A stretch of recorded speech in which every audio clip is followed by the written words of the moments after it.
So you want to buy a Marshall because your heroes played Marshalls and you just love the Marshall sound, and ideally it should sound something like this.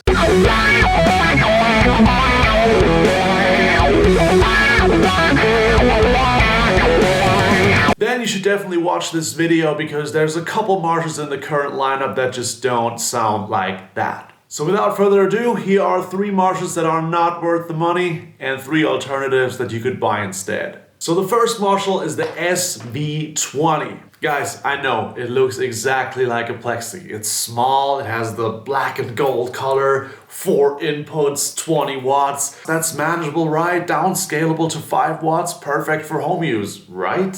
Well, actually, no. Because yes, it actually looks really, really cool. I like the look a lot. And I love the idea of like collectible small head Marshalls that are just the smaller brothers of the originals that you can just have in your shelf, and it looks cool and it sounds good and it can be used everywhere, but that's just not the case with the SV20. So sound wise, we're okay with this Marshall. The problem with this Marshall is it makes you think it's a Marshall for home use, and it's clearly not. Because the Marshall SV20, in my opinion, and also a lot of other people online confirm this, is way too loud to be used at home. Even in the 5 watt setting, it absolutely is painfully loud. And actually, when you think of the design of a Plexi, that's actually not a surprise. In order to get a Plexi style amp to sound right, you need to get the power stage cooking. And even at 5 watts, that means you need to absolutely dime that stuff. Because if you don't, it just will sound thin, it won't have enough saturation, and it won't remind you of all your guitar heroes. The Plexi style circuit is just not made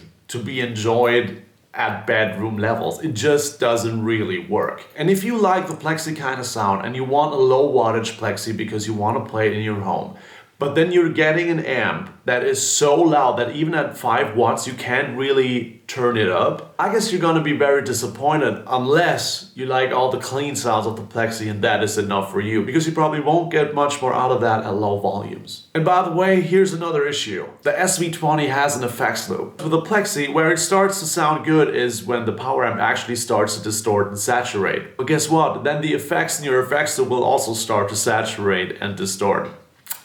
I don't know if that's a good trade-off. So the SV20 sounds great, however, way too loud. And effects loops on Plexis, in my opinion, always some sort of a compromise. Now, what's a good alternative? In my opinion, if you want the Plexi sound at bedroom levels, go for something like the Bogner Atma. You can buy them used starting at like $1,100 to $1,200. It's a little bit more expensive than the Marshall would be, but you can scale it down to 1 watt actually, and still the master volume is gonna be way, way, way better at low volumes.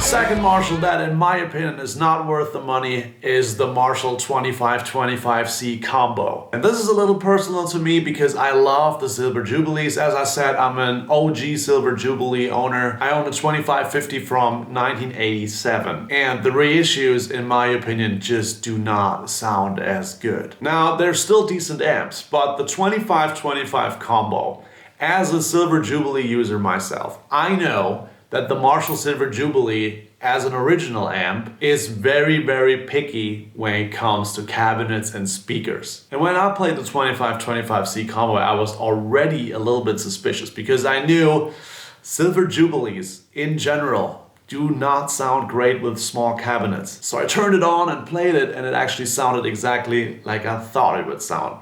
Not great. See, the Silver Jubilee can be a very dark sounding, mid-focused kind of amp. If you pair it with a very small enclosure or cabinet, it just becomes so tiny and all the mids are more pronounced, and then it's just like one nasally kind of Marshall Silver Jubilee sound. The Silver Jubilee paired with the right cabinet gets the exact right amount of body, so it becomes like a big, huge, giant 360-degree 3D kind of sound. You can tell I'm a fan. But with the combo, that's just not possible. It is that kind of tone stack that you would find in a Silver Jubilee paired with a very, very small enclosure. And while I'm sure it's handy to just pick it up and go to the gig, it just doesn't sound like an actual Silver Jubilee. I'm not even sure if I could recognize it as a Silver Jubilee in a blind test because it sounds British, it sounds like a Marshall, but in that kind of enclosure, I think it could be any Marshall. And that's why I think it's not a good idea to buy it. So what would be the alternative here? The easiest alternative in my opinion is to just go for the 25-25 head and get a decent cabinet. Because with that combination, you can kind of make sure that the body and the depth of the amp will be there. Yeah, no, it's one more thing to carry if you have a cabinet. I've been there, I feel you guys, but it just sounds a lot better.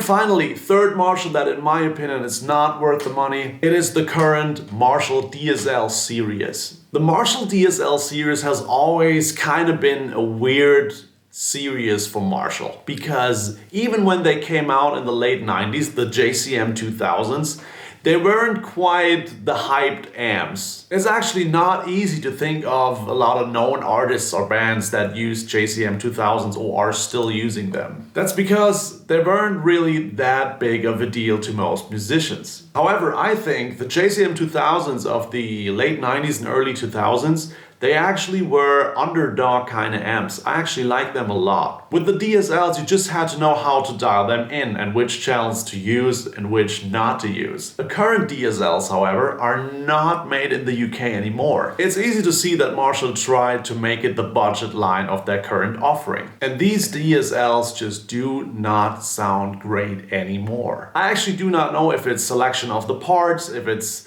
the country they're made in. I don't know if they changed the circuit or refined it. Whatever it is, they just do not sound like the ones back in the early 2000s. But if they did, they actually were very, very solid Marshalls. And that's why I suggest the following. If you want a solid Marshall amp for not a lot of money that actually embodies the JCM kind of sound, JCM 800s, Silver Jubilees to some degree, even some JCM 900 kind of tones, then I think it's a lot better to take a look at the used market and get an actual JCM 2000 DSL from back in the day. Why? Because they're dirt cheap. Some of them you can get between $400 and $500 if you're lucky. And you definitely have an amp for life. The green channel is crazy good, mid-gain tone, amazing. They can be paired with a lot of different speakers. They're not as picky as a Silver Jubilee. And it can cover a wide range of tones. So if you want to go down the DSL route, get an old one on the used market, it's a lot better. And that's already it for today, guys. I hope this video helped you out on your journey to get your perfect Marshall. If you appreciate the content and you like more buying advice, tone tips, or just